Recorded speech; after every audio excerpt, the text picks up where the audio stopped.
रेवंत सरकार का अहम फैसला, हैदराबाद में डीजल के ऑटोज नहीं चल पाएंगे। डीजल के ऑटोज को शहर हैदराबाद में नो एंट्री। हैदराबाद में 3000 इलेक्ट्रिक बसें खरीदने का मंसूबा है। मुफ्त फ्री सफ़र की सहूलत से हर माह खवातीन को फीकस 5 से 7 हज़ार रुपये की बचत। चीफ मिनिस्टर रेवंत रेड्डी की तकरीर।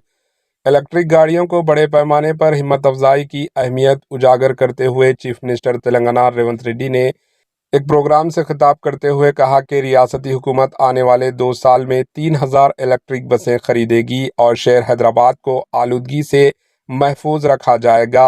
महकमे ट्रांसपोर्ट की जानिब से अवामी हुक्मरानी की जश्न के सिलसिले में मुनक्किदा तकरीब के दौरान चीफ मिनिस्टर रेवंत रेड्डी ने कहा कि डीजल के ऑटोज़ को अब हैदराबाद में चलने नहीं दिया जाएगा, बल्कि उन्हें आउटर रिंग रोड के आउटसाइड मुंतकिल किया जाएगा। आवाम को भी इन्हें इलेक्ट्रिक गाड़ियों की खरीदने के लिए हिम्मत अफजाई की गई। चीफ मिनिस्टर रेवंत रेड्डी ने कहा कि नई टेक्नोलॉजी के इस्तेमाल से जो फ़ायदे होते हैं, इनसे आवाम में शऊर बेदार करने की जिम्मेदारी महकमे ट्रांसपोर्ट पर आयद होती है।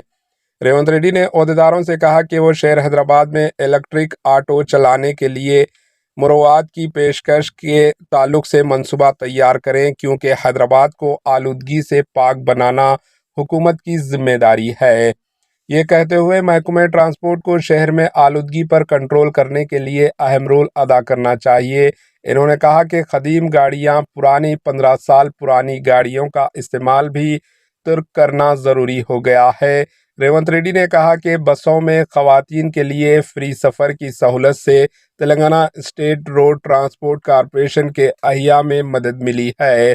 इन्होंने कहा कि 15 साल पुरानी गाड़ियों को स्क्रैप पॉलिसी के ज़रिए उन्हें जब्त किया जाएगा और इन्होंने डिस्काउंट भी देने का ऐलान किया। Bureau report, HN news. అందుకే ఇవాళ నేను మా రవాణా శాఖ మంత్రి గారికి సూచన చేస్తున్నా, ఈ డీజిల్ ఆటోలు అన్నిటిని కూడా ఔటర్ రింగ్ రోడ్ అవతలికి పంపించండి.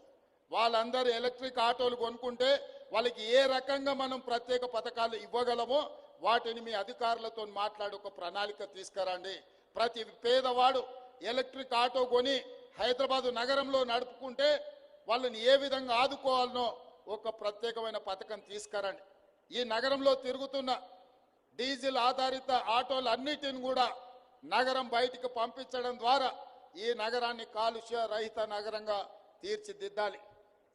हमारे एचएन न्यूज़ को सब्सक्राइब करिए ताकि आपको नोटिफिकेशंस आते रहे वक्त पर।